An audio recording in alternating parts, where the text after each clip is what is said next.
Hello YouTube fam, how y'all doing? It's your Uncle Tim. This is Uncle Tim Rants and Reviews. How you doing, Tim? This is how you feel. First of all, I want to say thank you for coming to the channel. Thank you for the love. Thank you for watching the videos. Thank you for all the positive energy that you provide each time that you come here. Me and my family went to see Morbius. Now, in the beginning, when I first seen the previews, I expected something different. But after seeing the previews again, I said, damn, I might get fooled. The reason why I say I might get fooled, because a lot of times when the movie's not good, they put all the action-packed scenes, in commercial spots to draw you in. One of the biggest problems was that a lot of people didn't understand.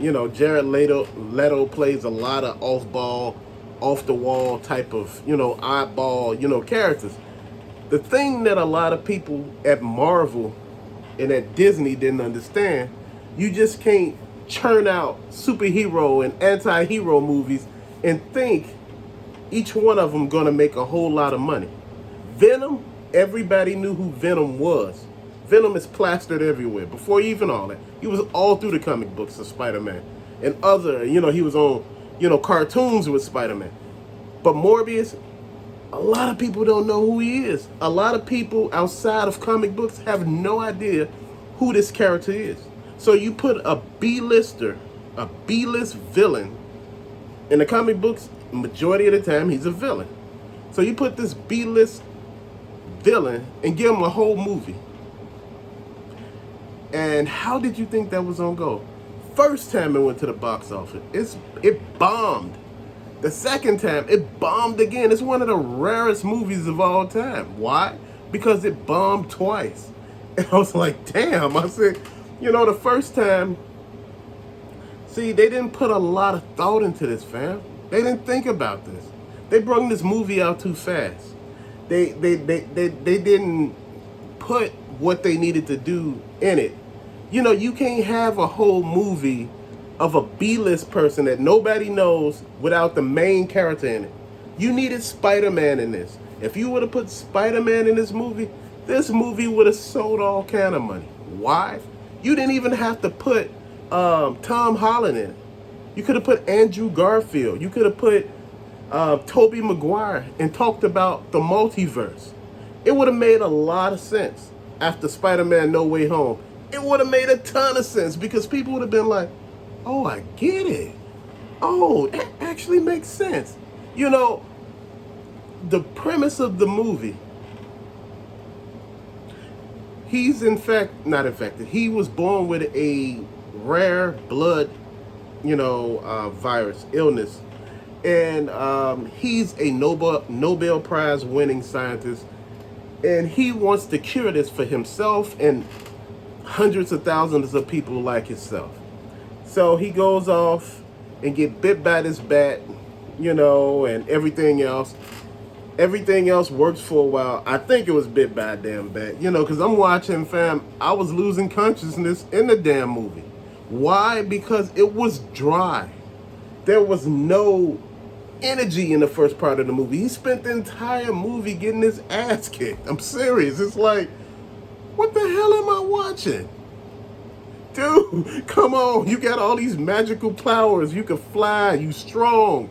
You drink blood. You a damn vampire. You should be doing more than this. No, I will not fight you. I don't want to fight. We could sit there and watch Downtown Abbey. So you sitting there like, what? Like, what are they talking about? Like, the villain seemed like somebody off of Downtown Abbey, don't he? I'm sitting there like, dude, I said, man, come on. Then the end credits. I waited all this time for it. I think I missed one. I don't know.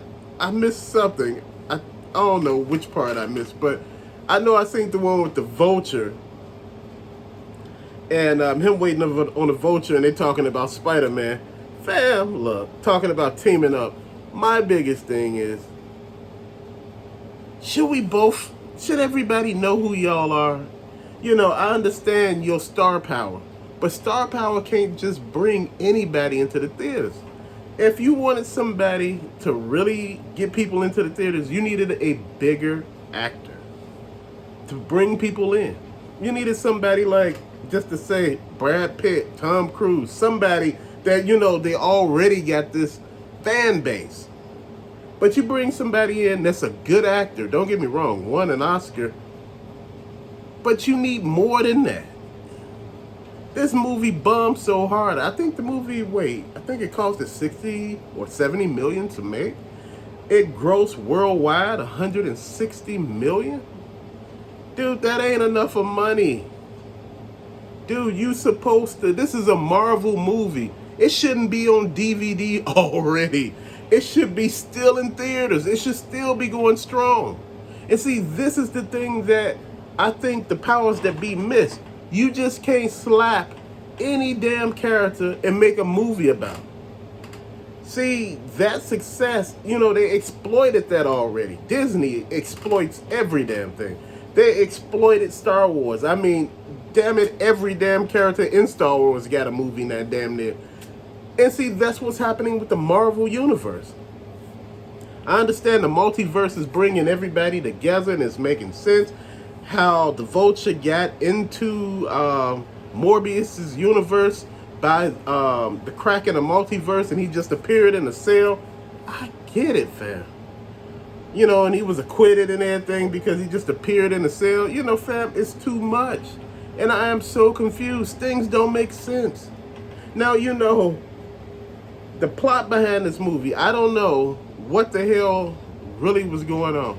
But you need more to bring people in and more to pack those seats.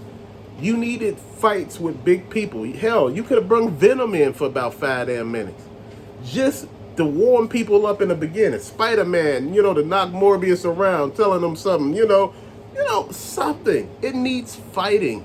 Most of the time I was trying to figure out what was all this Matrix stuff coming off of Morbius and the other bad guy. I was just trying to figure. I said, what is all that? It's like streaks and streams and, he can feel the air and he doing all this. I can fly now. He's flying. He's disappearing like Nightcrawler. I'm trying to figure. I said, damn, what are we doing here, family? What is really going on? See, we seen that the recipe of just putting a superhero into a movie don't always work. You need more. You need a better script. You need more talent, more star power if you're going to do that.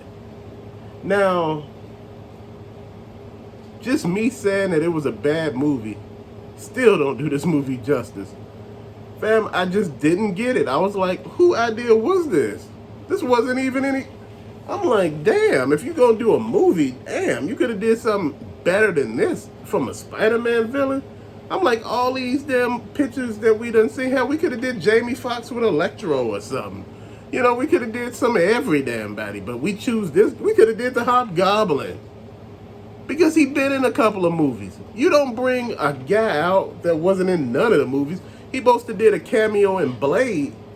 But, at the end of the day, people just looking at it like, man, come on. Y'all deserve better. We all deserve better. The prices that they charging us to go to the theaters, sitting in those Dolby Pro Logic seats, sitting in IMAX, and you sitting here looking at this crap, it was just like looking at Jurassic Park, Jurassic World Dominion. Fam, sitting there looking at that and all that sound and glory and great picture and the movie is horrible. It's just like, what the hell? This is like $65 damn of garbage. Yeah. Hot pile of garbage, fam. You have to think about this. We need to speak up. We need to let them know you no longer gonna do this to us because it's getting bad now. They don't even respect us anymore. They're just putting anything out and saying, hey, they gonna go see it. And they tried to blame this on the pandemic, saying that the pandemic stopped the numbers because of the rising numbers and, things were still being held and the movie had to get pushed back. If it had to get pushed back, you should have tweaked the plot a little bit. You should have tweaked the situation a little bit. You should have made it more explainable. But I think in this movie, there was too much explanation and not enough of fighting. You got an action movie based on superheroes or supervillains or anti-heroes. You need to have action. The movie needs to have that one word, action. And it wasn't any. It was a bunch of the other guy beating Jared Leto up, but come on. It was, I will not fight you. You know, like, I'm like, dude, come on. We done paid our money. You need to do something. You know, it was like a Matrix without all the fighting. Because, you know, you kept seeing all those lines and everything, like, you know, the movement and all of this. They were doing too much. And why was he disappearing? What is all of that? I don't remember him being able to do that in the comic book, but Todd McFarlane did a reboot of Spider-Man back in 1990. It was just called Spider-Man. And I think book number 13 or 14, Morbius was in it. And I think that's back when Spider-Man put back on the black suit. And it was called Sub-City. It gave a really good rendition of Morbius, who he was, what he was about. And I think they should have used that for a movie featuring Spider-Man in the black suit. It would have made so much sense because it would have tied it all together. But instead of tying it together, they completely unraveled a whole damn franchise right there. They just unraveled it. You know, if the Marvel Universe and Disney wasn't doing as good as they were, this movie could have damn near destroyed a whole damn studio. I'm serious. It was that ill put together. You know, but with that being said, fam, look, I'm not harping on this movie. I'm just saying, hey, they could have did a better job. Till later, fam. Peace out. Thank you for watching.